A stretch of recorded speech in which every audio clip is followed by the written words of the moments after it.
Go ahead, Steve, and introduce the program. Thank you, Dennis. Good afternoon, good morning, good evening, good night, wherever you are, wherever part of the world you are. We want to officially welcome you to our mental health series for tonight. Um, we are definitely going to be covering, summarizing some of the different topics we've talked about under mental health and some of the different issues we talked about, along with some of the mental health we've brought to you over the past weeks. We want to summarize them tonight. We also want to give you here some tips that you can apply to your life, as well as us communicating some of the important signs and symptoms that you should look out for uh, in your lives, in your community, in family members, friends, and loved ones as well. Tonight, we want to welcome you.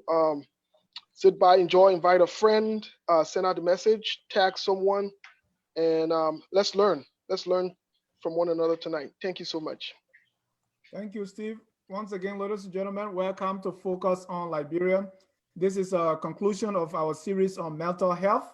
I have with me Mr. Dave Jar, uh, clinical counselor or clinical therapist. Dave, welcome to Focus on Liberia. Thank you. It's a pleasure.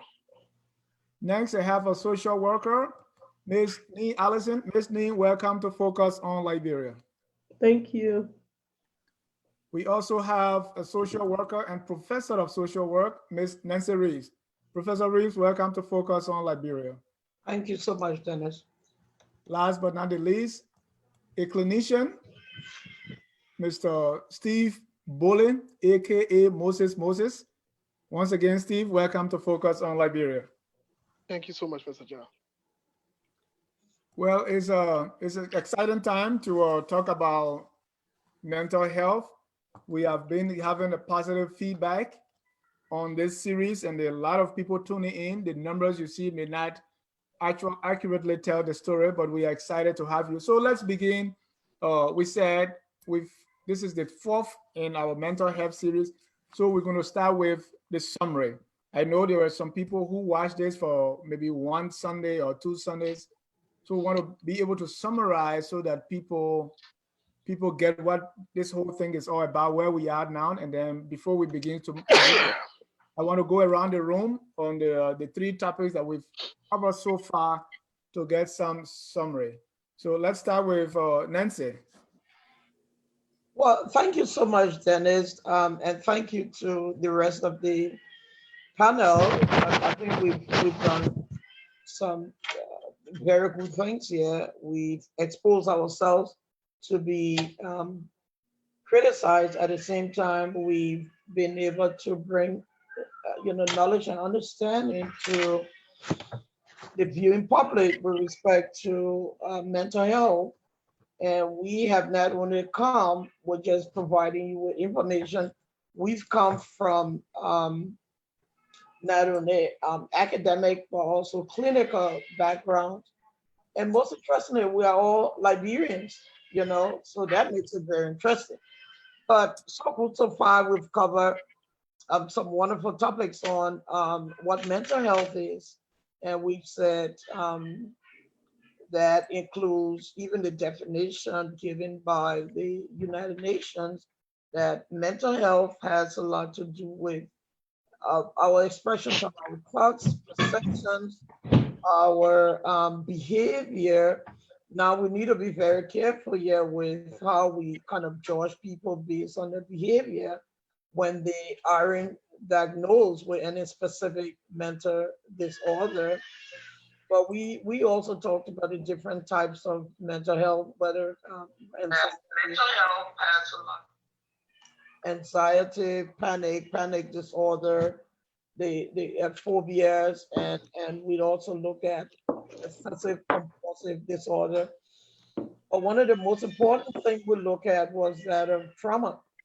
We looked at trauma, what it is, and how it impacts us, but taking into consideration what we all experienced here, which was the Liberian Civil War, and how it, in some way, shape, or form, traumatized a lot of us sitting on this show. So, as usual, I will stop there and you go to someone else. Right. Let me go to Steve, who, before giving his summary based on what we've discussed, each you take from different angle. But Steve, give our disclaimer even before you come in with what we've been talking about for the past 3 weeks. Steve, you are muted. Thank you, Mr. Ja. Normally, whenever we have the opportunity to speak, especially to the Liberian people, which are the most important people, and the Liberian women, which are the most beautiful women on earth, it is important that when we talk about mental health, that we put this disclaimer out there.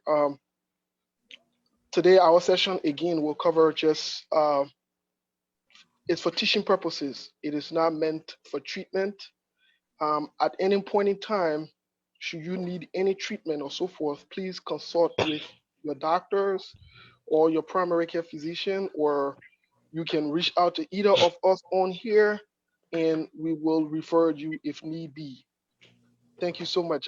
That being said, let's get into mental health itself. You know, like we said from the beginning, from the get go, that every time, especially where we come from in Liberia, when we use the word mental health or psychological issues, the first thing that run to people's mind is uh, the people are crazy, or that person is crazy, or that person needs to be isolated, or that person cannot function normally. They can't. They shouldn't be amongst regular people, or we have this stigma of mental health. But over the past week, we've been able to bring to our audience here that mental health can be caused by different reasons, different situations in different places. Some of them could be, could be a biological issue, something that you have no control over. Biological issue. We said it could be caused by the environment as well.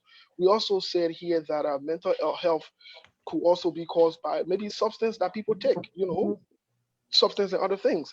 One of the most important thing we have to understand is we also align the different types of mental health that people are battling with, whether they're in Liberia or they're here.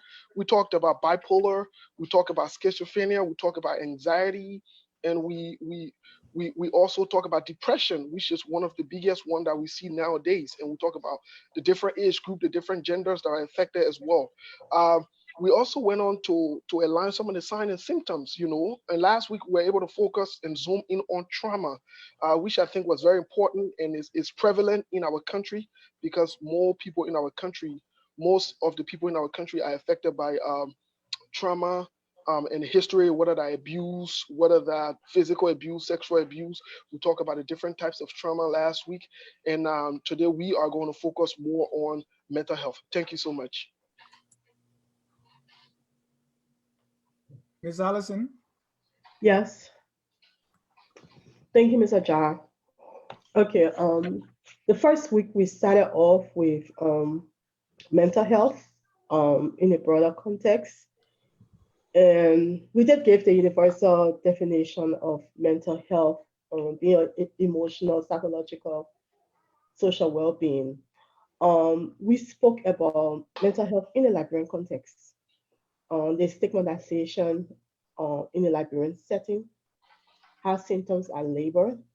Um, like Mr. Bole said, people are considered being crazy.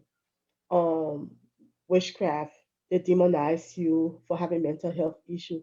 Or in some instances, you're being considered lazy.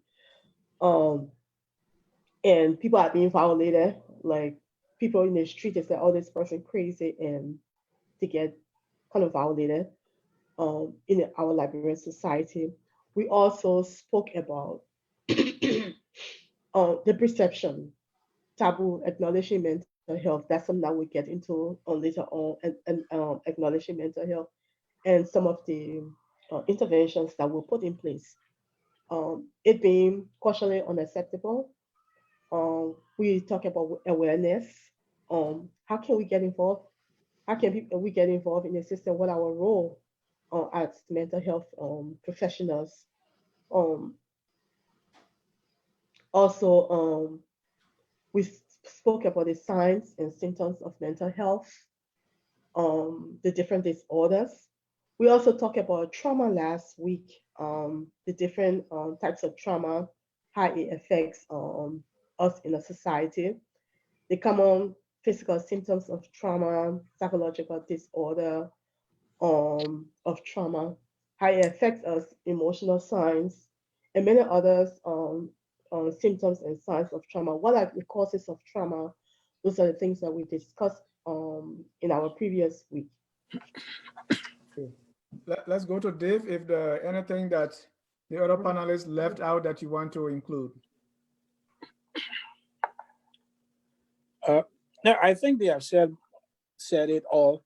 I just want to also emphasize that thinking that mental illness is the result of demons, is the result of gods, is not just unique to our setting, to our culture, but in time past, even society that that have made progress in the treatment of mental illness, at some point in time, they also thought that mental illness was due to demons or spiritual, some spiritual causes were attached to that. At some point in time, they thought that it was the curse of God or the blessing from God. So we have those kind of views. There's no reason to be ashamed of that. This is this knowledge itself is evolutionary. Gradually we'll begin to get awareness, and this is why I thought this program was very essential, so as to lay out some facts and some reasons why our society, our community should be open to discussing the issue of mental health. So our primary goal is to create awareness so that people can take the necessary steps in addressing the conditions that affect them and that also affect our society. So it has been a pleasure being part of this exercise, and I will continue to commit to it. Thank you. So that gave us a kind of summary of what we've discussed. So today, let's start with something like those theories, okay? Because sometimes for teaching purpose, it's better to get an understanding of mental health based on what those theories are, even if you can go to some models. Let's start from there. And Dave, you can begin that discussion on the theories and how it relate to mental health in the Liberian context. Mm, okay, and as we said also, a condition will be considered as mental health or say mental illness if that condition affects or impacts a person's overall functioning. That person finds it difficult to interact with society, interact with their peers. They find it difficult to obtain work or sustain work, um, and to even enjoy things that they used to enjoy before. So that is it. And then mental health impacts an individual, and once it impacts the individual, it also has an impact on the family. It has an impact on the family, it has an impact on society.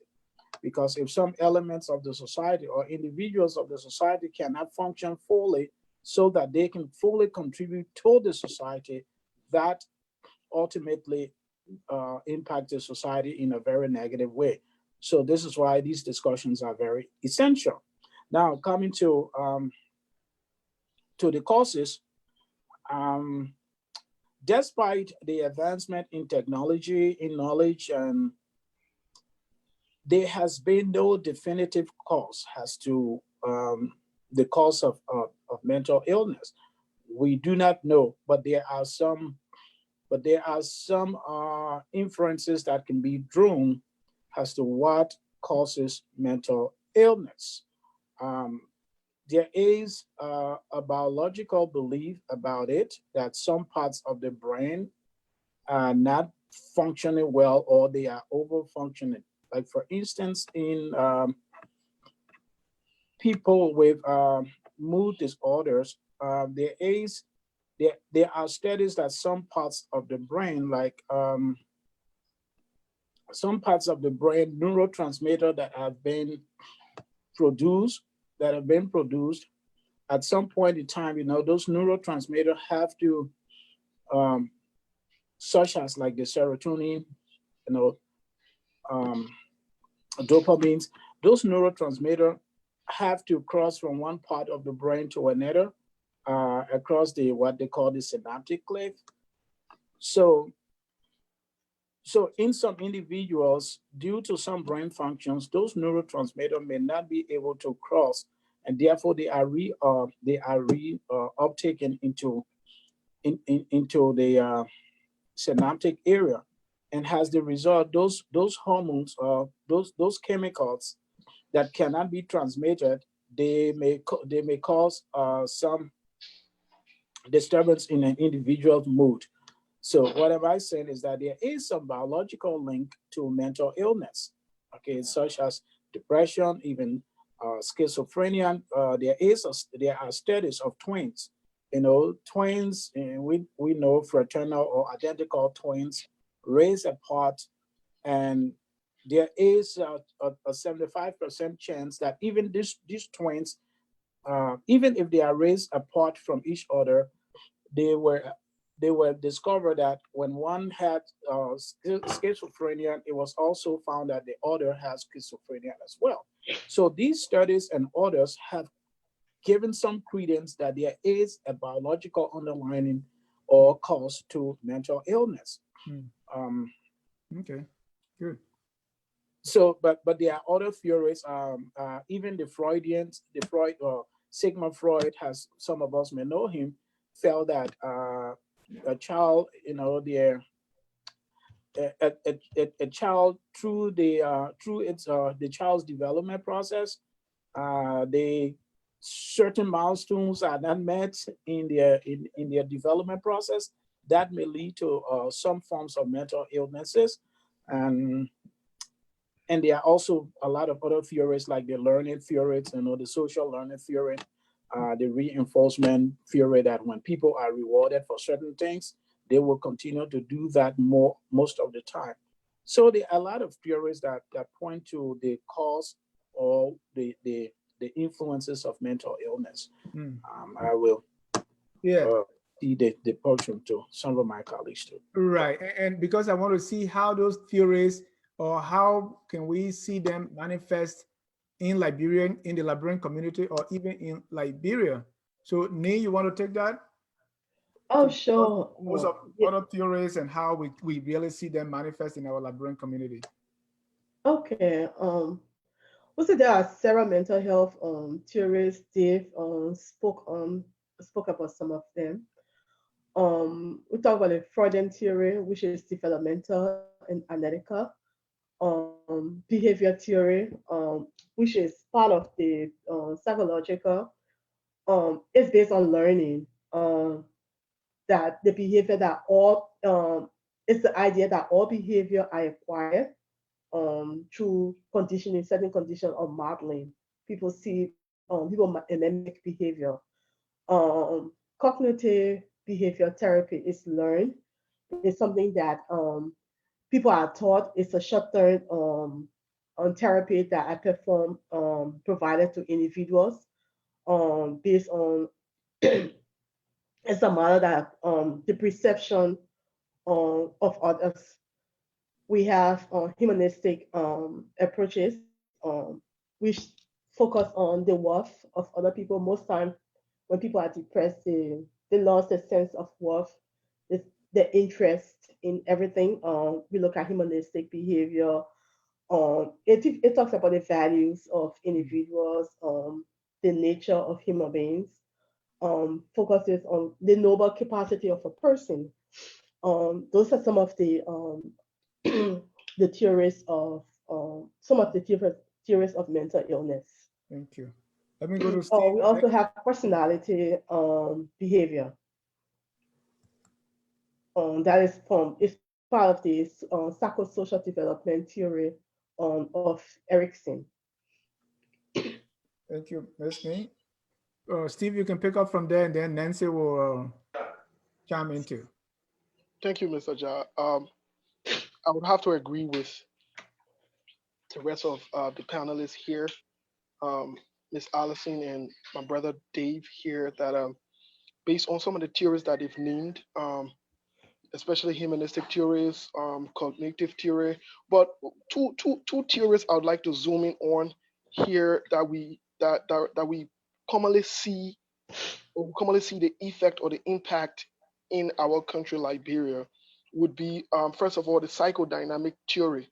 Now, what the psychodynamic theory is all about is people exhibit behavior that over the past years based on their experiences. So let's take for example, if a mother experienced rape or let's say physical abuse, let's say in the form of rape, and her daughter comes to her or child come to her in the community, whether a boy or girl, and says, I've been raped or I've been touched by this older man or by this person, and you hear the mom saying to that child, don't talk about it. I think it's okay. You'll be fine. Let's not talk about it. We ain't get money if you do it. The people will put in trouble. That man, a big man. They will say all these things. These things come about in the psychodynamic theories because they're part of the experiences that people have lived over the years. Another theory that I see that's impacting our society, whether it's in Liberia or is here in the diaspora, is the behavior theory, behaviorism. Now, this is something that is learned over the time based on different behaviors that we see and different experiences that we have. So let's take, for example, you will see young people at the University of Liberia. You will see them have backpacks on their backs, and they're singing military songs, and they think it's a norm. Now, one of the reasons they're doing it, if you look at it for truth, it comes back to the generation that they came after, or the people that they saw.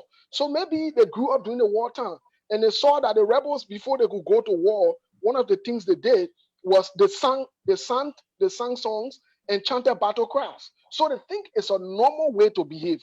They think it is an acceptable behavior. So you will see students adapting those behaviors, and they are exhibiting and they are acting like that. Not only that, we see them in the political parties. Before people give a speech, whether it is the president, whether it is the political leaders, or is somebody from these different ministry or some kind of representative or somewhere or some kind of leader, guess what? You see our brothers and our sisters, they have to infuse battle cry. People have to come and say muya muya, they got to come and say jaja, they got to come and say this. It becomes a norm. And as you see it, as time goes by, it will become something that the entire society will adapt to and will become our cultural practices and belief. And the next generation will assimilate to that. They will start doing the same thing. Thank you. Nancy, we're talking theories here. Thank you so much. I mean, we've heard a lot about the different theories there, which is very interesting because sometimes people will say, what is all of that? I know we've all have heard it as students and practitioners. This whole theory thing. But as you've all heard, the theory gives us a better explanation of the causes of things, why things happen, and how we can better understand what happened. So when you see someone behave in certain ways, whether from the youthful days to when they almost has grown up, you want to know why that happens. It's that people have been influencing them or not correcting them and making them to think that that way of behaving or saying things or doing things is right, and it reinforces that behavior. And that's what we see, like what Steve was talking about, those sort of militant songs that is being sung, that people, hey, chaffer. What it says is this is what we kind of like accepting in our society, and we're promoting.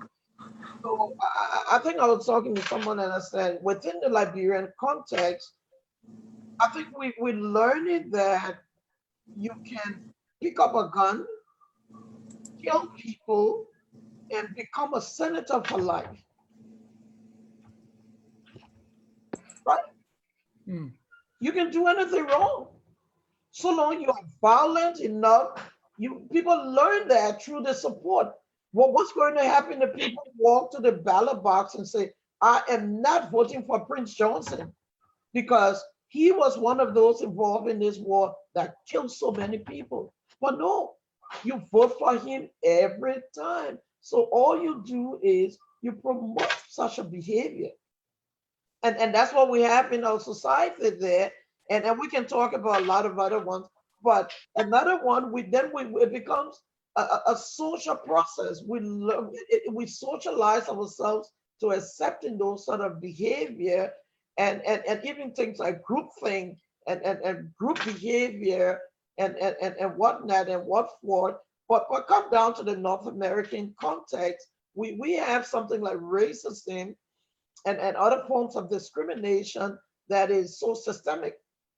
Is it that a certain group of people, of course, with power and money, have been able to influence society to believing that racism, sexism, ableism, heterosexism, all of those are worse or better? That's why people have with these sort of behavior. And I'll tell you this, the worst thing about them is they are so detrimental to the health and well-being of people that sometimes people don't realize it.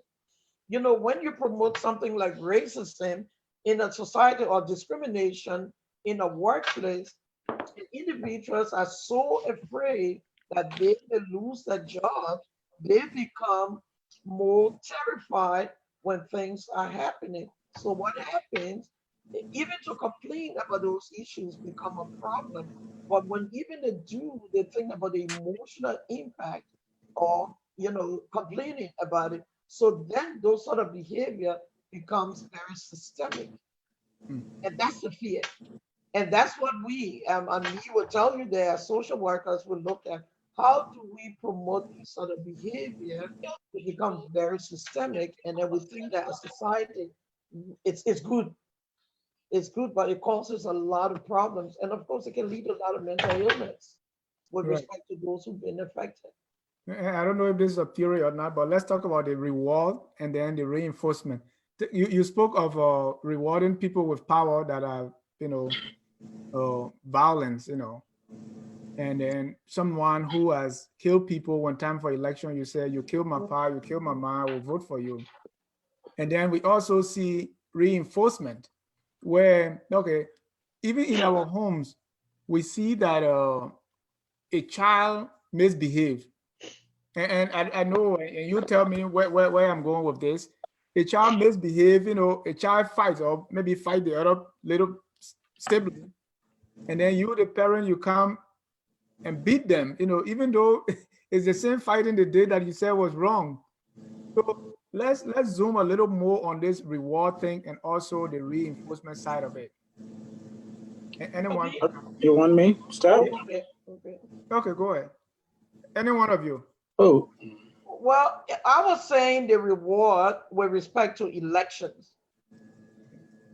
Look, I don't want to make this political, but when we talking Please don't. about a society that has been traumatized because of the behavior of certain people in terms of fear and that massive violence, we can talk about how those behaviors are reinforced through the elections or the voting box. And that's what we are living with in Liberia. We can't deny that Liberia is a violent society.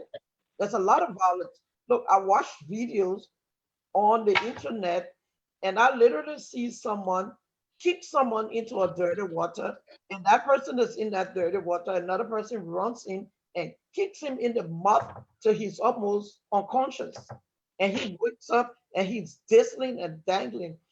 What gets in the mind of another human being to be so cruel to another one?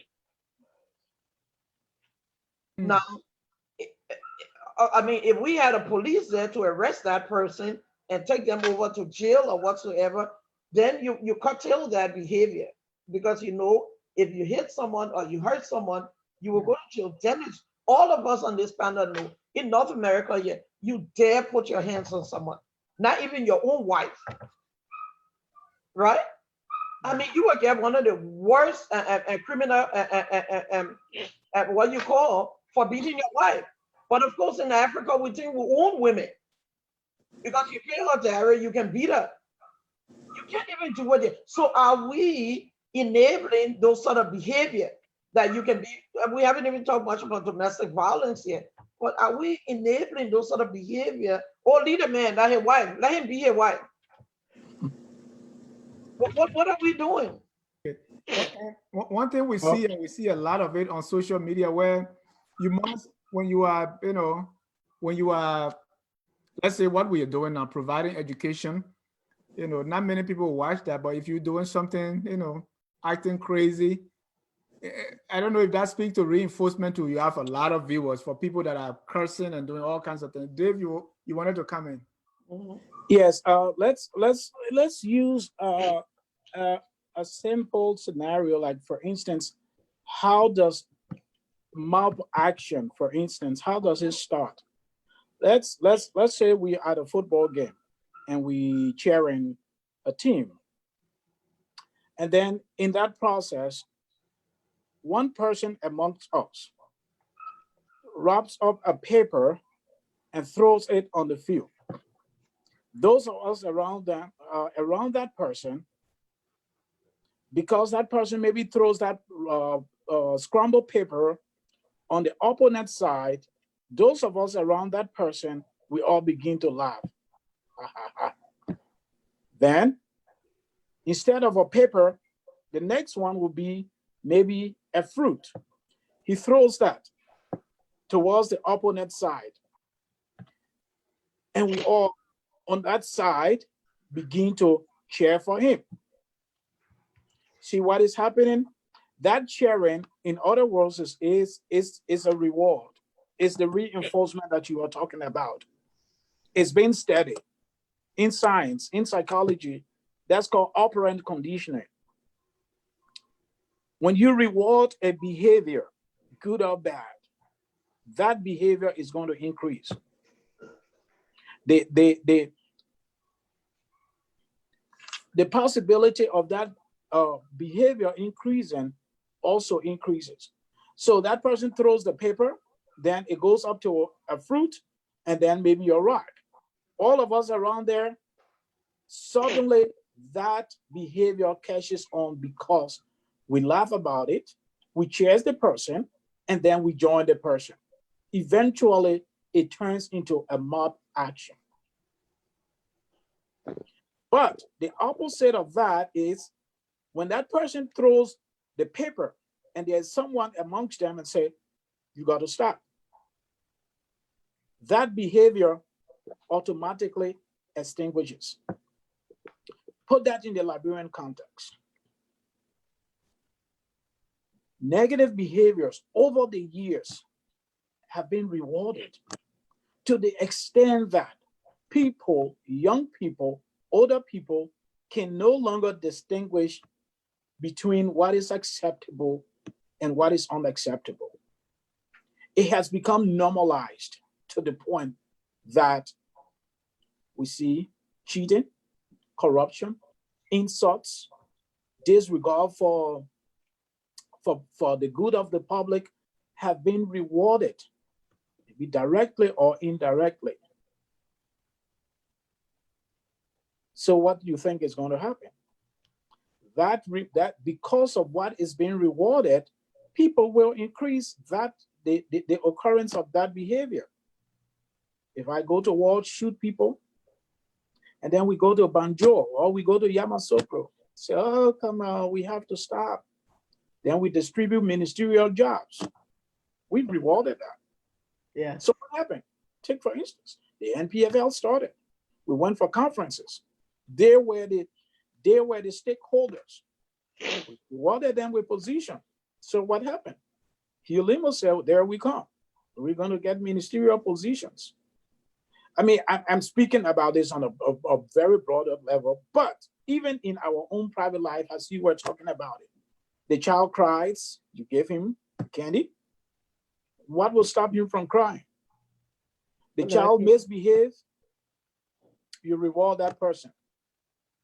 And sometimes it can be so subtle that, for instance, even what you think is that you are punishing the child, it might be you are rewarding that child. The child makes noise. Okay, that's another one in the school system. A child makes noise, or a child goes to school late. That's another one. So, okay, go home. You're out. Go home for the rest of the day. Of course, that kid's wanted to go home. So indirectly, you are rewarded his behavior because he wants to go home. He wants to stay home. So you get him out of the class. That's what you wanted. The next time he comes to class and he does the same thing, and you kick him out of the class. When will we begin to think that you are reinforcing that, or that you are rewarding that behavior? So that's this. Those are typical, like, uh, um, classical conditioning, operant conditioning that we do, and sometimes we do them deliberately, or we don't. We don't understand that. Somebody does not qualify for a job, you give it to that person. That's reinforcement. What is it, what the next generation is going to do? They are not going to do that. They're not going to go to school because they know around themselves. People who are corrupt rides the most decent cars in the country. Those who still build the best houses. So what is going to stop the next generation from stealing? We are reinforcing bad behaviors, and as the result, those bad behaviors will continue to increase. Dave is painting a very oblique picture here. Yeah, yeah. He talked about, Yeah, it can be uh, unlearned, though. huh? No, I said those behaviors can be unlearned. Yeah. Anything that is learned can be Yeah, unlearned, but it yeah, takes a long time. absolutely. Yeah. Yeah. It takes reinforcement. It takes reinforcement, like Dave spoke about the positive and negative reinforcement. He's talking about extension, in the operant conditioning, and those are very good examples. He gave punishment. Um, it helps to weaken the behavior as a result, like experiencing negative condition. Um, for example, punishment, somebody experiencing discomfort. You tell them don't touch this, they touch it. There's a punishment for it. That will weaken them for it being repeated the next time. They've also talked about extension, which is very important. It was a very good example he gave regarding our Liberian society, or how can we stop some of the things that are going on in the society. Um, like one time, we're in a meeting, we're at a presentation, and we talked about corruption, and it was said that corruption is deep rooted in the Liberian society. Um, and the example was given, like if a person is a minister, say for example, finance minister, you leave the job, and a month or two later, somebody see you walking and say, that man was finance minister, or that lady was finance minister. What did she get? They expect to see if they expect you have stolen enough to live a larger life after you left. But if you never did, people demonize you for not doing so. So it becomes deep rooted, it becomes a part of society that if you held in this position, these are things that should happen, or these are things that you should do, which is the norms of society, but is it right? No, it's not right. So those are some of the things that those are some of the things, including others, that we are looking at into this whole forum that we are discussing. And Steve, you're into politics as well, so I'm not afraid to bring you in on this one. Do we know? You know, I don't know, but I like in government. Maybe we need you guys advising on how people should behave. Do we know this thing that we actually want? What we are doing is we are rewarding, or we are reinforcing this behavior? Is that something that is commonplace in Liberia that we are aware of, or this is just unconscious we're doing it? I think I think one of the major problems with rewards in punishment, there has to be foundation, standards, rules, and guidelines set for these things to hold or for them to be established. So let's take, for example, based on everything else that everyone has said from this panel here tonight. If you have a group of people who will do the opposite of what they should be doing, that in itself is a problem. What do I mean? Instead of the president, the senators, and the lawmakers or representatives being accountable to the people, they have turned the mindset of the people in a way that the people are even afraid to ask them to be accountable. So, for common example, in the political arena in Liberia, the issue of punishment and reward has become more of a thing of fear and shame. And so you will hear someone saying to you,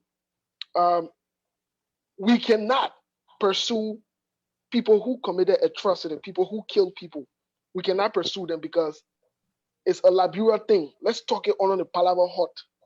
But we can bring these same people that kill your people and make you to vote for them through the process of giving you 1 cup of rice in your own country, put you on a line. Now, Mr. Jad, this is important for us to understand that when you mess with someone's mind, you make decisions for them for the rest of their lives until they can gain their sanity.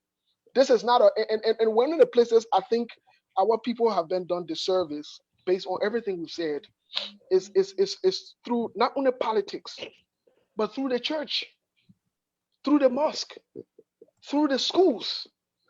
These are places where our people should be taught, encouraged, empowered to speak the truth and to speak out what is right duly for them.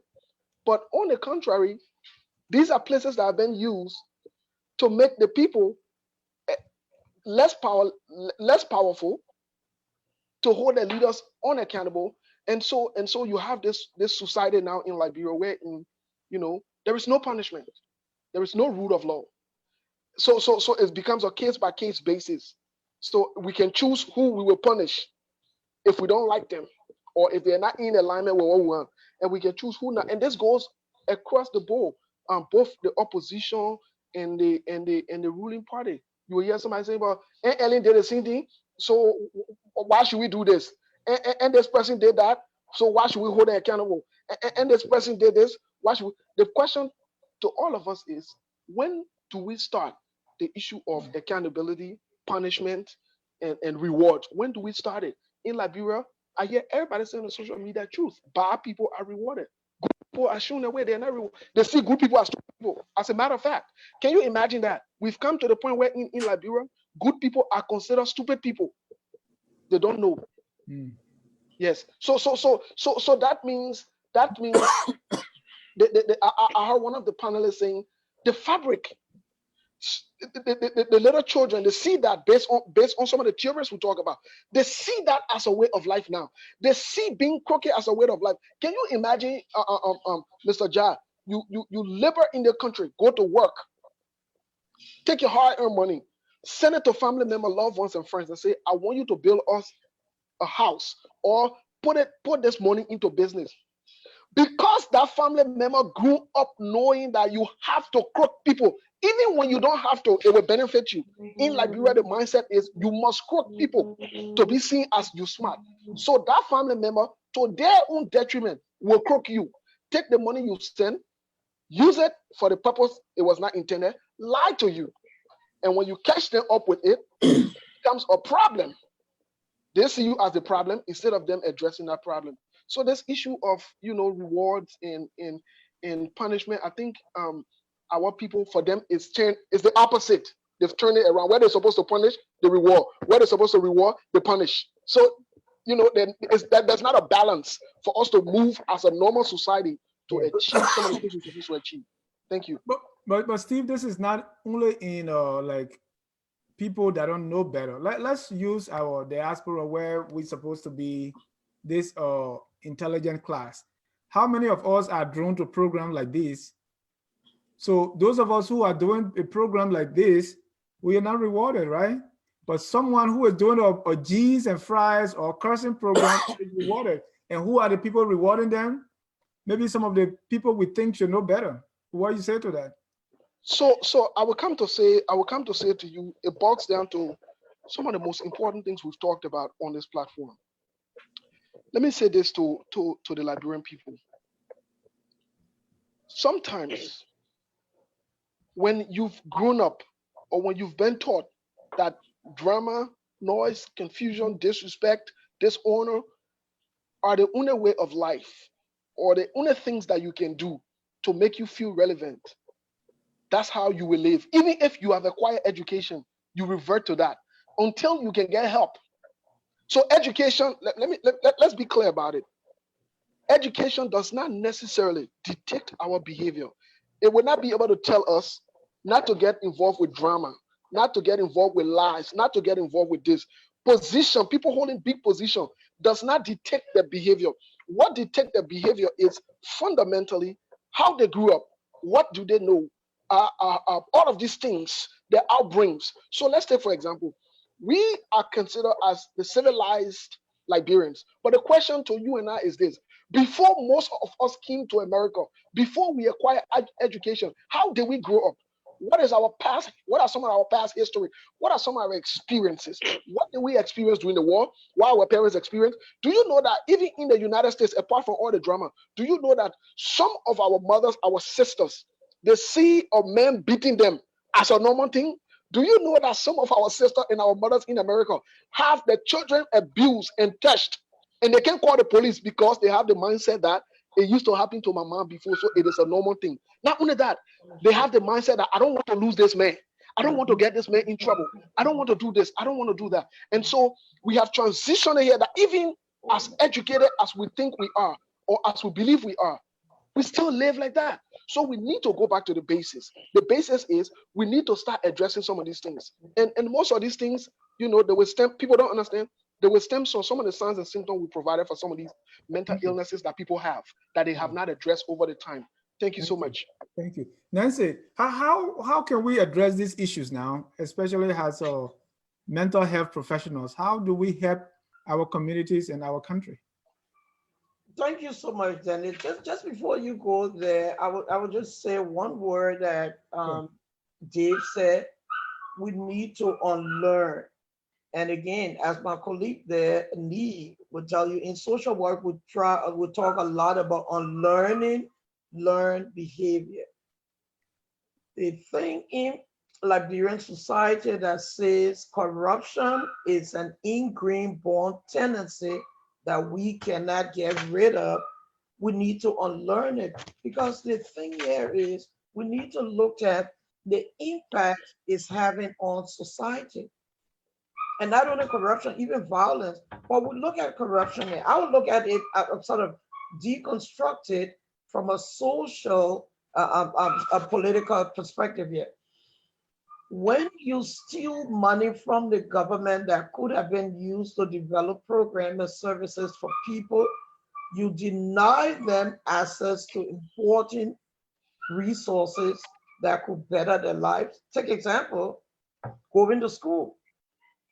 If students can go to school and get the right education, they become nothing much in society, can get a job, etc., etc. What happened? You have a lot of people there becoming depressed, and it can drain down further into deeper mental health situation. That's the impact of these behavior. Sometimes you say, oh no, let's just go on with it. No, but it has a wider societal impact. That's what we should be looking at. So you can steal all the money you want to steal, but look at the impact it's having on the larger society. Then your question was, what do we do in terms of intervention? There are lots of things we can do. I will list few of them, as Nee said. Cognitive, but the first thing I would say, as part of unlearning the learned behavior, first go to your doctor. When you observe these signs and symptoms that we talked about, or observe them in someone, encourage them or yourself to go and see your doctor. Go and explain to your doctor what is happening to you. Then your doctor from there would take on, with other measures to take, whether to refer you to a counselor or a clinical psychologist or a psychiatrist and whatnot. But when that step is taken, the next step you're looking at, of course, we looked at something like psychotropic medications, right? And I'll say this about medication. A lot of people say, oh, don't mind those people. They just want to give you medications to take. I mentioned on this show that for over 6 months, I could not sleep. And I had to take medication to sleep. If I did not do that, I can't tell you I would have been sitting here today because I just could not sleep. Sleeping for 2 hours doesn't make you functional. But I was able to see my doctor, explain that to him, and he did something for me. And of course, other medications there to be given with respect to the specific mental health conditions. I have seen people on medication and they have improved tremendously. They have improved. Don't deny it. If that is needed, go and seek help. Secondly, there are other things that we looked at doing, like exercising, looking at your diet, right? Eating well. We talked about depression and how you either eat a lot or you don't eat much. If you don't eat much, of course, the body does not produce enough nutrients to deal with what is going on with you. So you need to eat well. You need to develop a better nutritional habits. And of course, another thing that we also looked at, exercising. Exercising does a lot. I tell you, when I couldn't sleep and I got up and went out there, I went right to the gym. And I just felt good there, whether dancing Zumba or on the treadmill, doing something that kind of takes your mind off a lot of problems you're thinking about, or it energizes the body. And another thing that I would just say, and then I can stop for the others to follow through. One module we use is that of the spiritual. And I know we talked about people being a little delusional sometimes with spirituality and religious beliefs, but going to church, whether going to the mosque, the synagogue, going to the temple, all of these places can be very helpful in socializing because you develop an interest in a higher power, something you can look up to and gain some hope and aspiration to be able to live a better, more rewarding and healthy life. I will just stop to those and then you can move on to the rest of your team. Well, ladies and gentlemen, if you are just joining us, this is Focus on Liberia. We are concluding our series on mental health, and we want to bring all of you in the discussion. If you are interested in joining the discussion, call our conference call number. The number is 605-313-6004. Punch in the code 791403, and you can ask a question or make a comment. So, Dave, that's a segue into our intervention approaches. Yes. Almost from what you guys have been telling me for 3 weeks now, is like all of us have some form of mental issue. Exactly. And but because of the society we come from, there's a stigma associated with mental health, which is all we know is crazy. So because of that, some of us are even leery of getting help. But so what really can be done? What are some of the approaches can be, those interventions that can be done for people with the one that I have and the one that lead the other people into homes? What can be done? What do you have, Dennis? What you say? Everybody got mental issues. Okay. So, Dennis. I said, what do you have? You said the one that I have. I said, what do you have? Yeah, what do you have to this? Tell I us some don't know. mental illness you I've been doing show all day, so maybe He that's has my a phobia for guns. have. uh, shall I go? yes, sir. Okay. Yeah. Okay. Awesome. Uh, Okay. Go ahead. something we were talking about first before I even get to the solution aspect. Um, what happened is that two key areas. If you want to sway people easily, if you want to maybe get people to do things easily without consciously thinking about it, two things you can do: excite them, get them into the zone of excitation, and they will get to the point where they will do things unconsciously, where they would not process information and just maybe mindlessly do stuff. The politicians know that quite well. Maybe they have some psychologists on their team. So what they do is they do these sloganeerings, they chant, they make noise, then they rout up the people. The military does that. When people are going to go to war, they sing, they chant, they jump, and all of that. Pump up their adrenaline. In that case, when people are so overexcited, they don't have that capacity to process, to think deeply. Then you can easily sway them. Another way is when you get them to the zone of deprivation. If people are deprived of the basic needs, they find it difficult for them to make informed judgment. And a poor boy called Abraham Maslow in New York, he discovered that through his poverty, when people were talking about self-esteem, self-efficacy, self-actualization, Maslow said, look, yes, I know about self-efficacy, self-actualization, aiming for all the best. But if your basic needs are not met, you cannot excel to the next level. That's where his hierarchies of needs came about. Your first need is your biological needs: food, safety. From food you go to safety. A society that is so impoverished, it's almost impossible for an impoverished society to begin to think about the next level of their needs, to think about even self-actualization and all of that. Maybe the politicians are aware of that, and therefore they do the very best to accumulate resources only to themselves and keep the rest of the population deprived, because they can easily be swayed when they are very poor, when they are hungry, they can't think. Yeah. It's difficult to analyze. So what happened? They make few chants, they sing songs. Oh, people are ready to throw their bodies into fire just to defend that individual. Why?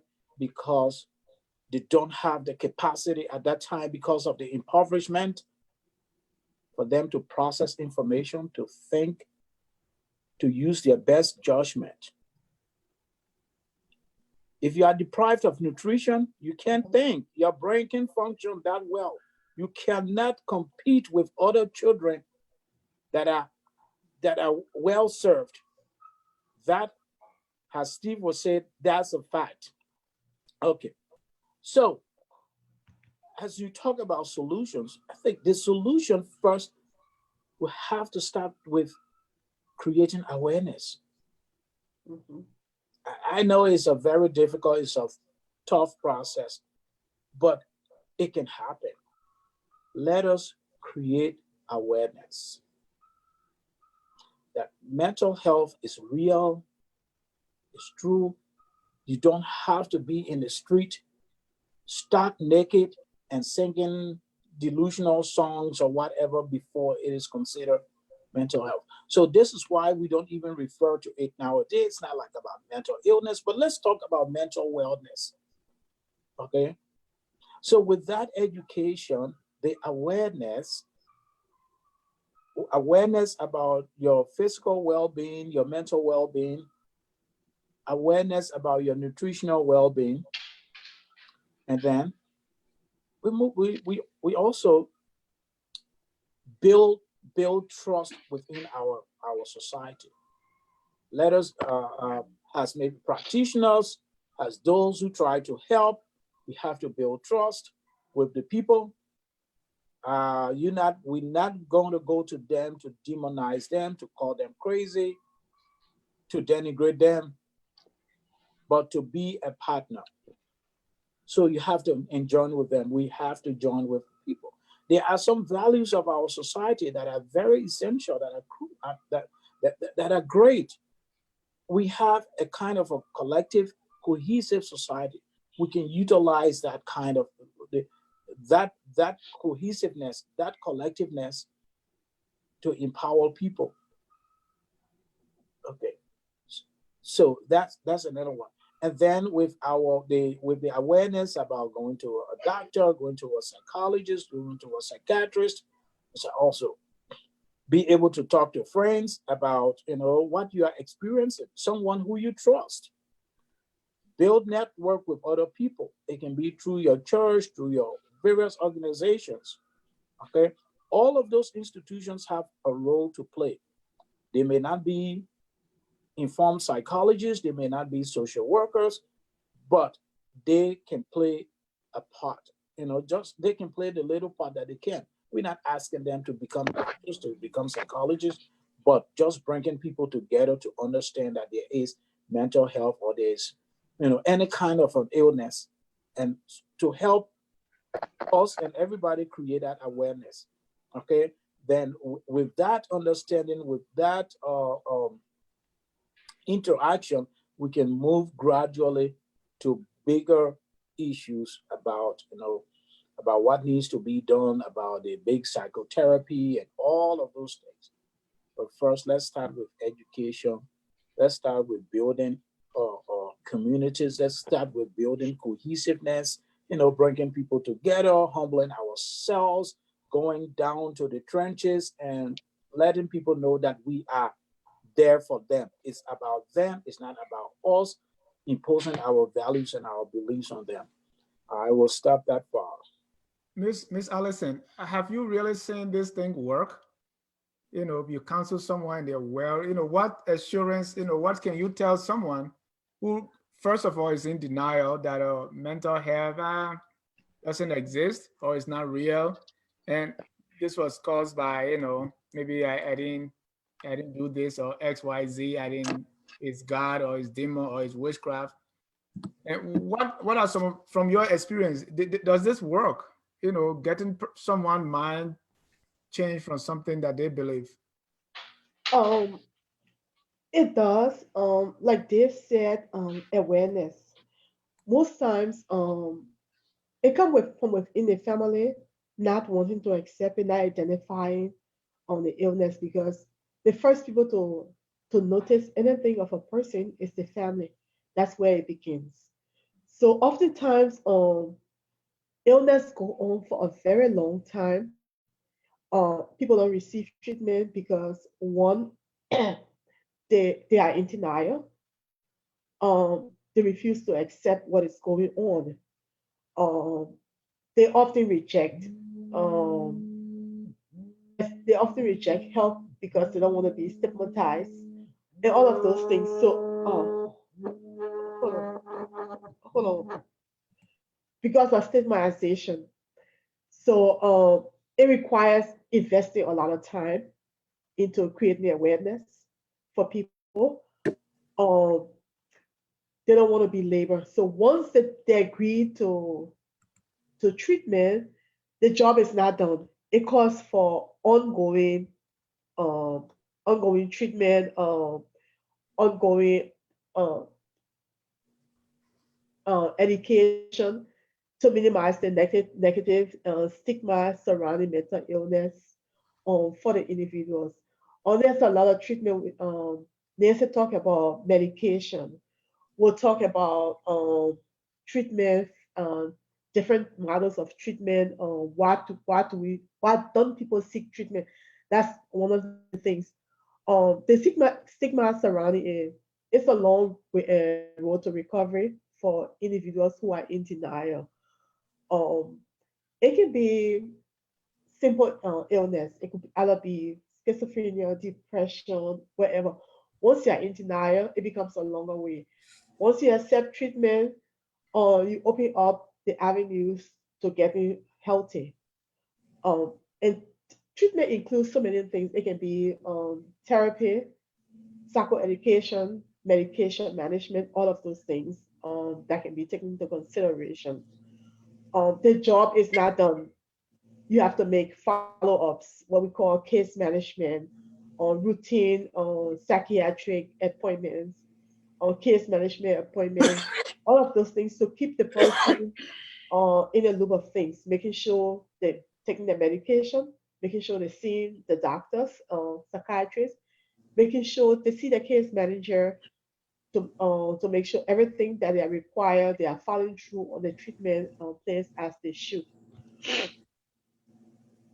Uh, there are a couple other treatments we'll look into family therapy, we'll look into individual therapies for individuals because the family have to understand, they have to be educated to deal with the illness. That will help the individual who is suffering from the illness to better help them with the illness. So that you can provide individual therapy and family therapy for the entire household. And that will be very helpful towards recovery. Okay. Steve, and we'll soon be going to be closing in the next 15 to 20 minutes. But Steve, in your experience, what are some of the cases? How do things turn around? How, you know, for someone who is not familiar with this, what are some of the success stories in your work? And Nancy, you can answer that question too after Steve, because I really want to see how this mental health, somebody's suffering from schizophrenia, or who's depressed, or who is all other forms of mental, or who've been traumatized, how they can get help, and what are some of the success stories that you see? Steve. Thank you, Mr. Cha. And I think that is a very good question that needs to be addressed very carefully because the success of mental health in most cases it's not just based on one treatment, it's not just based on one group of people, and it's not just based on one strategy or one session.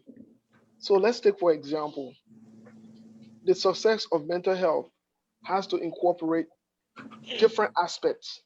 That includes the medical doctors, that includes either the psychiatrist or psychologist, it includes the therapist, the social worker, and it also includes family support, loved one support, and the community as well. So let's take for example, if I had a if I had a patient who suffered maybe from depression, one of the very first thing would be to get that patient assessed and diagnosed. Another thing would be to get them on some kind of treatment. And most of the times, in the cases of depression, especially if they're on major or severe depression or anxiety, one of the things that will have to come with a treatment would be medication. And the reason there has to be medication included would be because first of all, the person has to take medicine to be able to calm them down for you to have therapeutic session with them. Another thing that has to be done is this person might need continuous therapeutic session based on their needs or based on their improvement because we can't come one day and automatically you are healed. Now, it also has to incorporate their religious belief or other practices that they have if we want to see result, if we want to care for them fully. It also has to incorporate the family The family or the loved one has to be in support. They have to be part of it. And so this is a whole structural system.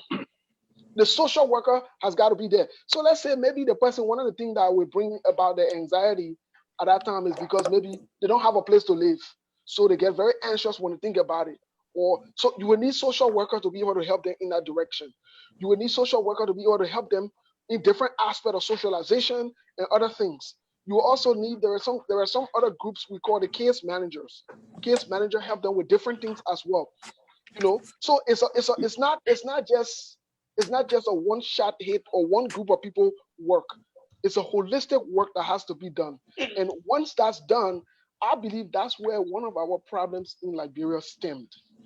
I say this to say when after the war, indeed there was a plan for rehabilitation. But one of the things that wasn't done, I believe, was it was not structured, it was not organized in a way that there will be a time that, oh, they will go through rehabilitation. Those of them that need counseling, those of them that need this, those of them that need that, those of them that need to be addressed for this issue or that issue will be taken care of. That was not done properly. So I believe once you let these people out, these things will come back. It's not like when you have mental health issue, it will be gone forever and ever. Amen. No, we have to be clear on that. They have the ability to resurface based on different circumstances, especially those that are faced with trauma. Most of the time, they are not killed.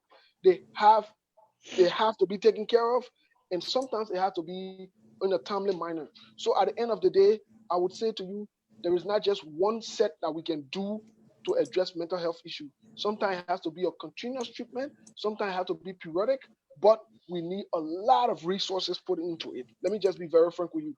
Whatever we are saying here to educate the public is to create a wellness and education. But the truth about it is a big system that needs to be set up. That means the DEA in Liberia needs to be involved.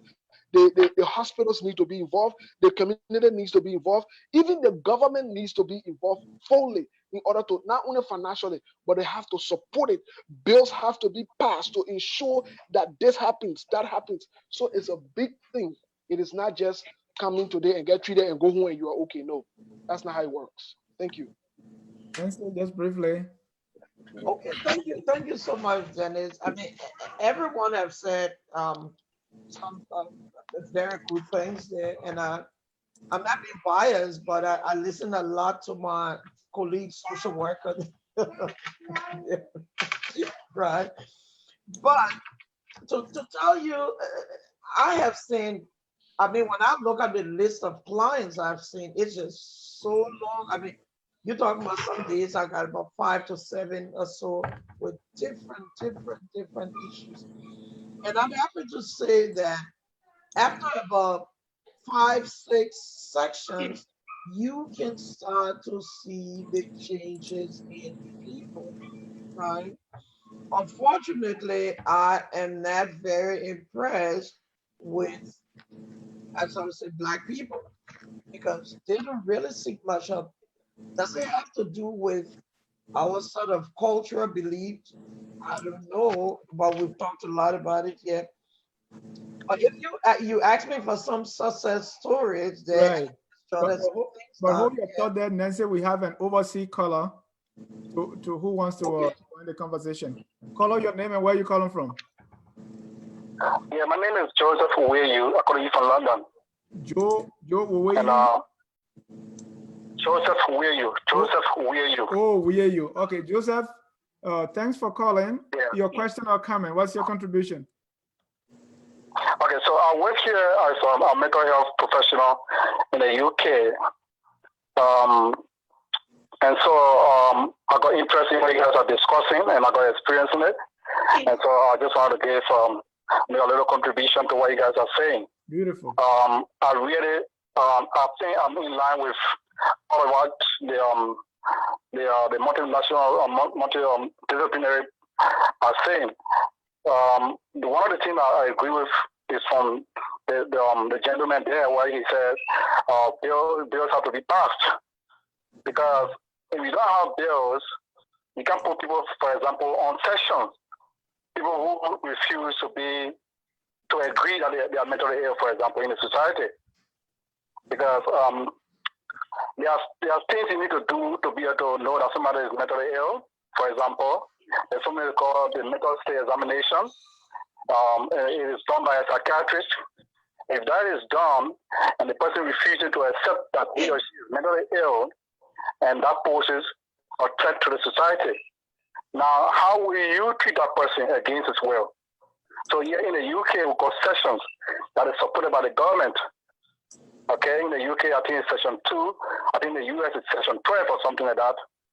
And so you would be taken into custody, for example, for assessment, to treatment, and then they put you on Section 3 for compulsory treatment, for example. And then that goes on for a period of time. But the most important is, from when I was there in our country, in the African setting, people generally don't accept to be mentally ill because of the stigma. Even in the Western world, it is hard for people to accept that they are mentally ill. Even with all the technology and information awareness that goes on here, people still in denial, they stay in denial. And at some point, you see them suicide, for example. So the most important, I believe, is awareness, general information, and then for the recovery, I personally, I don't like treating patients with medication from the beginning. I'll assess your case, and I'll see where you and I can work together, and then include your family or your loved one, and then give you hope for tomorrow. But most times people are hopeless, and then they tend to be mentally ill. And so you will give them hope first. If it doesn't work, then you try to apply medication, physiotherapy, or going to talking therapy and talking to friends and family and all of those things. But most times, hope is important. Now to conclude, in our situation in Liberia, the Liberian people, I would say, are okay in Thomas, because after the war, I did not see any general trauma program taking place for people to be treated in a way, because going through those kind of situations that we went through, those situations in a normal setting, people should be spoken to and be treated. But we didn't do it. And so at the end of the result, at the end of the day, you see a lot of people running up and down in the street. You see children throwing stones. You see professional people, lawmakers throwing stones, using F words on TV and on radio. They think that is normal. Those kind of things is wrong, because we are put in place to de-traumatize the people. This is what this is the result that we are having in our country today. People walking around in Liberia think they are normal. They are not normal. What the things they do and the things they say, if you put it in a normal context, it's not normal. But because there are no general information, awareness in the country after the war, and so people think they are normal. That's the situation. Thank you so much. Thank you so much, Joe. And please keep in contact. Our panelists will want to connect with you. All right, so keep in touch. Dennis, if I may ask, Dennis. Yeah, go ahead, Joe. You have what is the professional background of the caller? I'm a mental health nurse. Mental health nurse.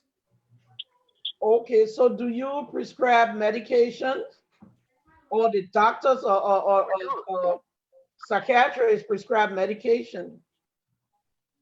Yeah, we do apply medication. No, not apply, prescribe. We found out that medication has side effects. Most of the medication has side effects. Most of the medication, for example, will make the patient have some kind of associated illness. For example, obesity. For example, if you're taking olanzapine, I don't know in the US how you call it, if you're taking olanzapine, or you're taking something called Depo, it's an injection that you give people and lasts for a period of time before they take the next injection. If you're on those medications, they make you obese. So to avoid being obese, you got to get involved in activities, you got to go on to the gym, they encourage you to go to activities, for example, we take those medications.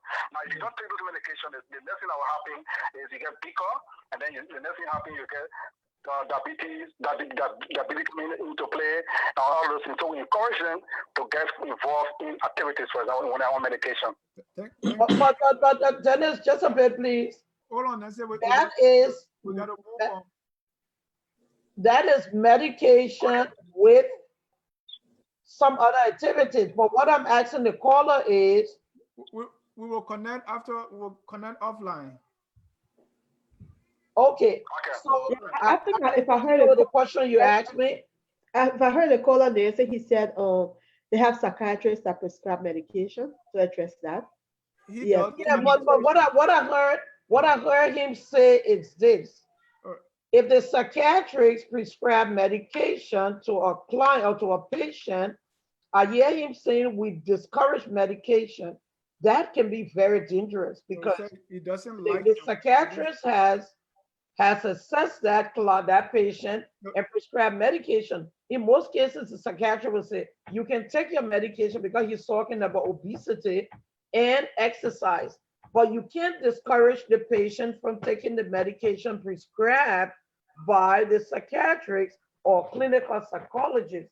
Uh, all right. Let's go back to the question. I think he said he doesn't like to, but But it's not about him liking it, Dennis. Let's make it clear yet. It's not about the caller liking it as a mental health nurse. It's about helping the client work with the medication and other activities. okay. Let's go. We have 10 minutes to conclude. So let's Okay. go to our next steps, what we hope to accomplish, or what next steps, what things we hope to do at the end of this. We at Focus on Labrador want to extend you an invitation to come back, and even if you want to do a regular show, we can work out the details. But let me hear, as we conclude, where do we go from here?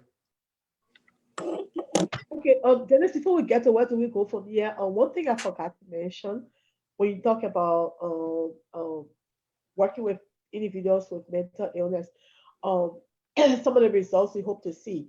One thing I see in most of my clients after working with them is stability. Um, I look at the stability of the person being mentally ill with a lot of symptoms and becoming stable to returning back to normal life. It's one of the things that I look for when I work with clients. So making sure every step like medication management, everything I implemented, and seeing them coming back to stability, getting a job, living in their own place, and all of those things. Those are the things I hope to see as I work with people. I just want to include that in our discussion.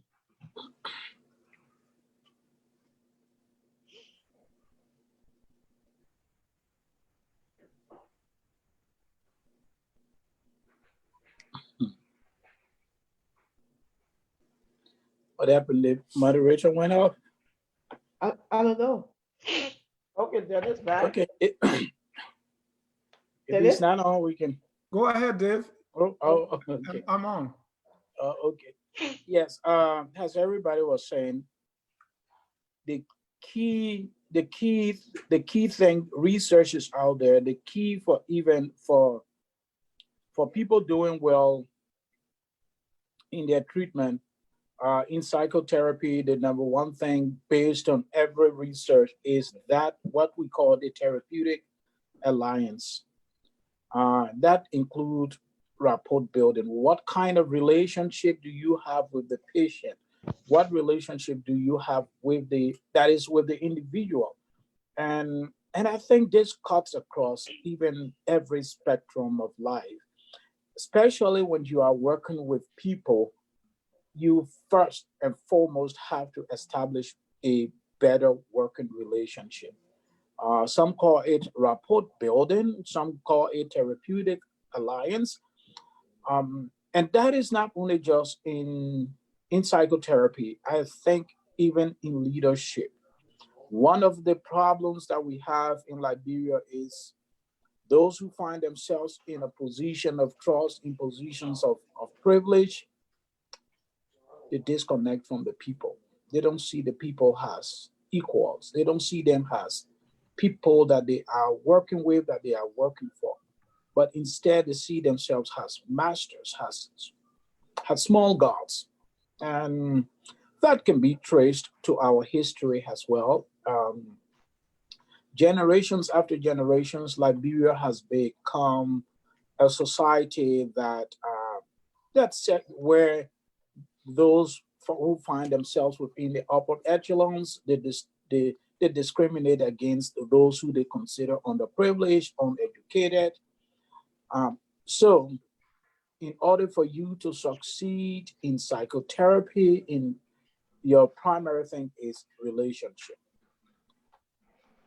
In government, your primary thing is you have to build a better relationship with the people. This is not about master-servant relationship. It's not a teacher-student relationship. Is an equilateral relationship that, yes, an egalitarian relationship. Both of us, we are equal. We are working together for the benefit of us all. And I want this to also translate even into our national politics, into our leadership. The people that you are leading, the people that you govern, the people that you are working with, you are not their God. You are a servant of them. So interact with them fully. Know them by their names. And that has been very successful for my work for the past close to 20 years. I've worked in this field. Number one, my relationship with people, my relationship with my clients. And I have a lot of success stories. As Dennis was asking about success, I have a lot. I've taken people, I've helped people, work with them, taking them out of the gutters, out of the dungeons. People who have been homeless for 22 years. I've been able to build serious trusting relationship rapport. When people trust you, they will listen to you. They will accept what you try to do for them. You're not the governor of their life. And so apart from psychology, I want that to be reflected in our leadership as well. If you are education minister in Liberia, how many teachers do you know by their names? How many of those who work with you have you ever shaken hands with?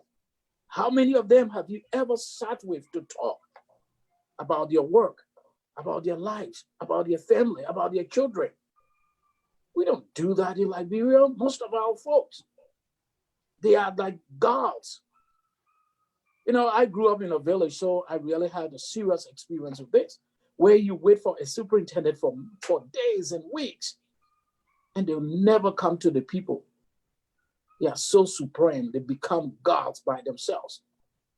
And as a result, if you don't do that, you don't have healing, you don't have recovery, because the people they see you as God, they see you as a supreme being. So what happened? Whatever you tell them, the moment your back is turned, forget it. So if you make it about the people, if you make it about their well-being, if you help them devise their own solution within their own way, it will resonate well with them. Thank you. And this is what I want most of us to take away from here. We need that in our work, in our interactions with patients, even with our fellow colleagues, with our workmates, with those who we are supervising. We need those things in Liberia. We need some sort of humility. We need some sort of listening, communication with people. When you are a leader, learn to communicate well with your people, interact with them, visit their churches, visit their playgrounds, work with them, sit with them, dine with them, ask them questions, ask them for advice as well, because they are the better. They understand their own lives better than those who claim that we understand their lives. Not because we are educated or we are their ministers, their bosses, that we understand their lives better. Development-wise, even before you carry out development into those communities, ask the people what are their needs, what do they want, and how can they achieve those things. When you do that, you empower people. And when you empower people and they become part of the solution, they take ownership. They take ownership of whatever is produced. And what they will do is they will protect that. They will protect it because they see it as their own sweat, tears, That's what has derived that. That's the message I would like for most of our people to also consider. Thank you. Thank you also. Thank you. That's a very sound message, especially taking ownership, because what you own, you protect. So let's wrap this up. We want to get your closing statements, and those closing statements should include where we go from here. Let me start with Nancy.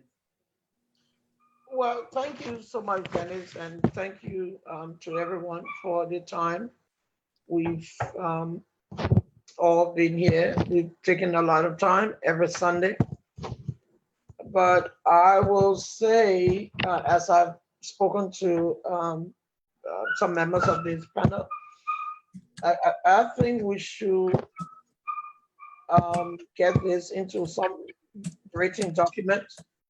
You know that when I mean, we are educators, and you got about 3 or so PhD students here, or masters, 2 master students.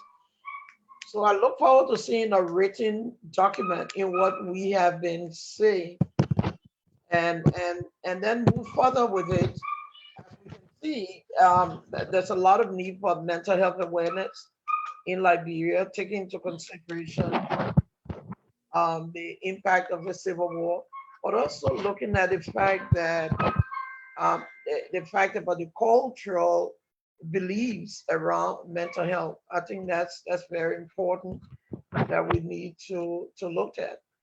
So I have done the very best I can around here, seen a lot of clients, work with a lot of them, seen a lot of improvements.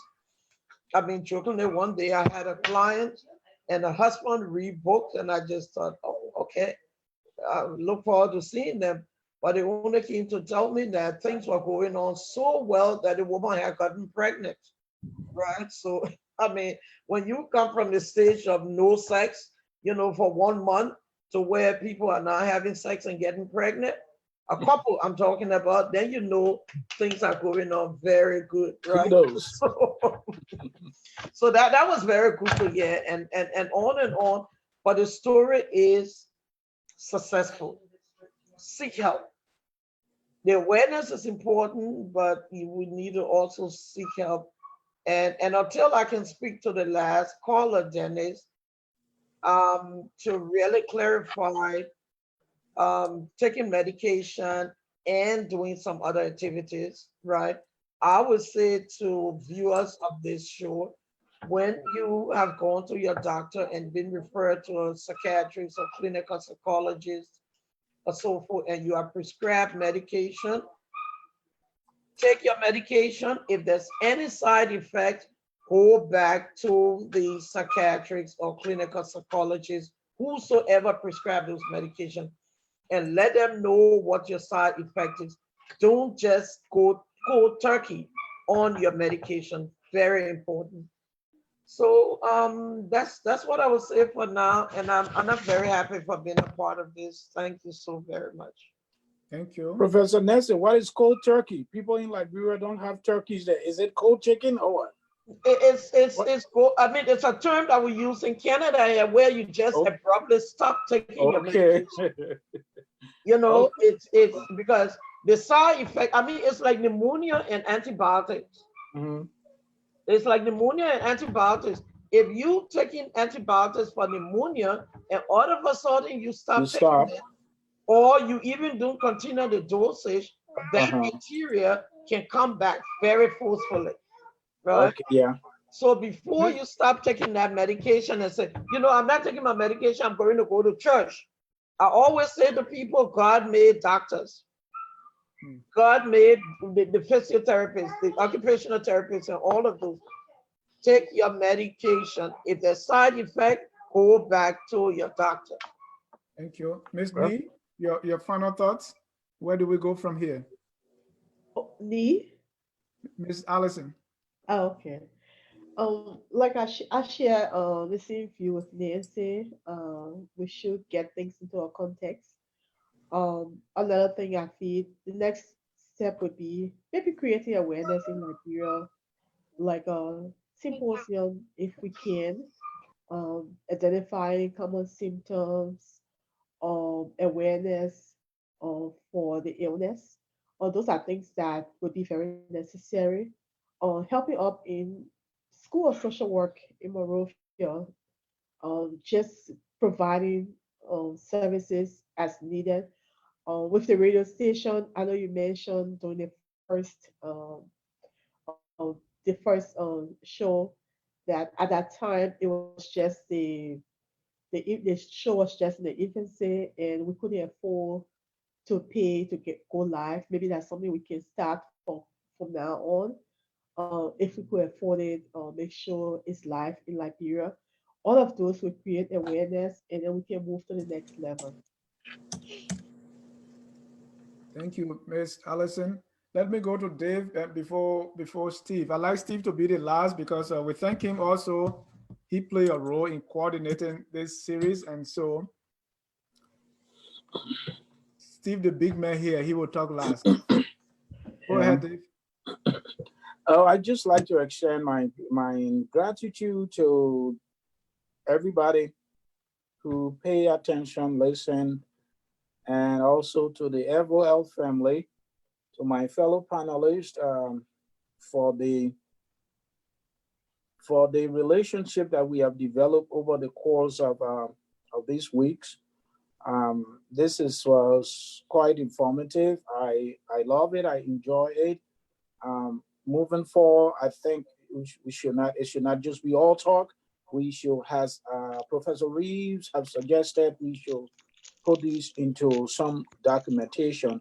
And I may even propose that we have the Liberia Mental Health Association that will incorporate people across Liberians, mental health professionals across the globe, in Liberia, in Canada, Great Britain, and across the world. We should do that. Maybe through that process, we can have some codes that we can write. We can have, that is code of conduct. We can have some workshops, as Sister Allison has suggested. We can have some workshop and awareness programs in Liberia. I am up to that. Um, I went to Liberia the last time. I saw the need. There is an urgent need for mental health, for mental wellness awareness programs in the country. Um, we are the ones that will really help the society. Um, Everybody needs it. Um, um, we need it in our family. We need it in our relationships, in our school. Just the idea of people even working together for their common good. So that is very essential. There is something that I always like to refer to, which is the the travesty of the common. If we have something in common, if we have something that all of us share that is valuable to us, instead of us destroying it, or instead of us one person wishing that they will have all of it, or two people, three people fight over it, the community can come together and decide on how it can be utilized. We have fought wars over one job, presidency, for 14 years.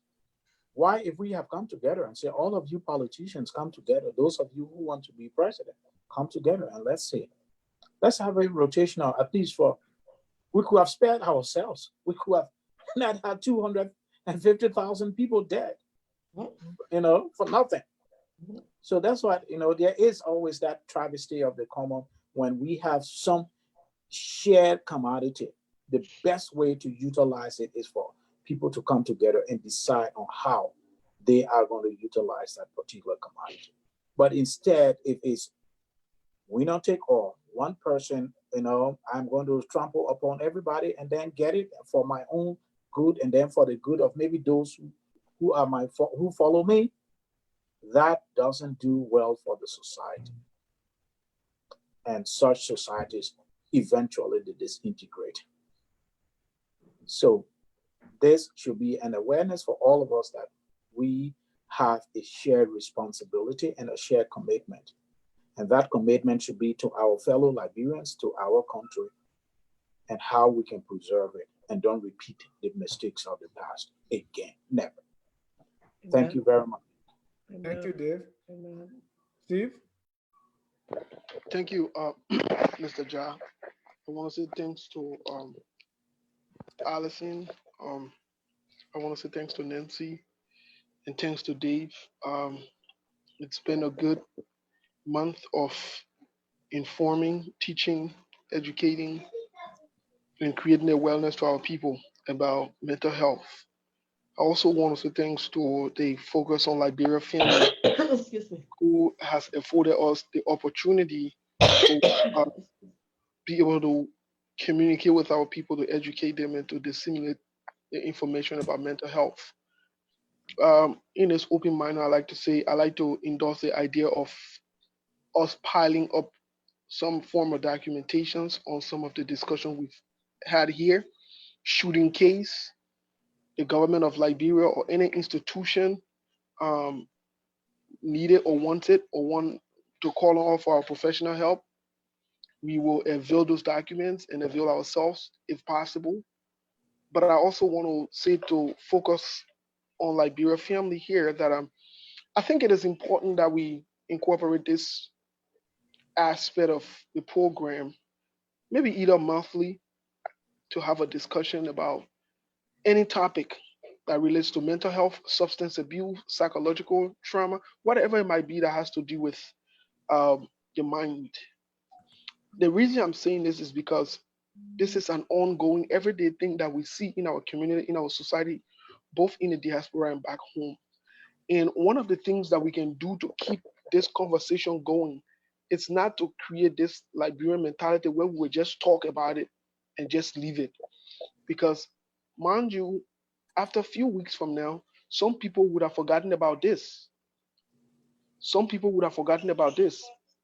And so it is important that we continue on this education in one way, shape, or form. I think it is very important. And I would like to say that we our country is at a stage now wherein if we've overlooked the need and the importance of social workers, psychologists, therapists, counselors in the history of our nation, I think this is one of the times that we need to pay keen attention to it. Very, very keen attention. Because I will say this, God first, the survivability of our country and the moving forward of our country is not dependent on the economy, it's not dependent on the president, it's not dependent on the Senate or the House of Representatives. It is dependent on a mindset of people that is shifted towards the right thing, where we can hold each other accountable, where we can do the right thing to move the country forward. But that has to start with changing the mindset. That being said, I'd want to recommend openly here, and maybe I can speak with the leadership of Focus on Liberia in the back, and for us to incorporate this as part of the educational sector, like I said earlier. And the last thing I like to say is this coming March, the 13th through the 15th, will be in Maryland, in the DC area. We want to welcome all of you there. We'll be having the All Liberia Diaspora Conference, and this is where we will have the opportunity to have some of these conversations. We'll meet in person and not on Facebook, and we'll have some good conversation. I want to invite all of you. Should you need any special invitation or letter or so forth, please feel free to inbox me via Facebook, and I will definitely make those available for you. Again, I want to say thank you to Focus on Liberia. It's been a good time, and I know I'm not a stranger here. I know I'll be around. And so let's continue to do the right thing for our people. Thank you so much. Thank you. Thank you. And we at Focus on Liberia, we are also thinking in that direction of having this as one of our regular programs, so we can talk offline on how we can proceed with this. And this is also because you've already stated that you have the mind of starting a mental health association. We want to, people that are in the discipline, that are in the profession, to reach out to us, and then we can link all of you together so that you can do something. There's a lot of work to be done, and so we will be looking up to this group to be the one to steer the ship. As Steve said, if we have to move any forward, the minds have to be, the one that we change first. We Liberians are beautiful people. I mean, we can dress, we can do all the beautiful things, but something happened to us for 14 years. That problem was not addressed. We saw that the combatants, there were some steps taken in rehabilitating ex-combatant, but I don't remember if there was anything done for the victims. I say that for a fact because nobody talked to me about my fears. And for 10 or more years I lived in America, I was still afraid to drive through the toll booth because of the many checkpoints I crossed from in 1990, in 1992, in 1996. So 3 different wars. Going from Monrovia to Guinea is not a small walk. And so there's nothing done. And we all rush, as Dave said, to change one president after the other, as if our issue had been president. So we be counting on you to start something so that we can begin. I learned that there are some social work activities going on back home, but I think it's very small. But from the folks that will come from you, I believe something can be done. So if you are watching us on Facebook right now or later on YouTube, please reach out to us so that we can connect you, and or reach out to any of our panelists so that we can, all the social or all the mental health professionals can come together and do something for our country. Good luck. For politicians are very good at talking, but I don't think the solution to the issues that we face lie in politicians. Mental health workers and other people, I believe, will do better. So I want to thank all of you for your time. Thanks to those who are on Facebook, those who commented, those who call in. Want to say thank you. On behalf of all of us at Focus on Liberia, I want to say thank you, good night, and may God bless you. That's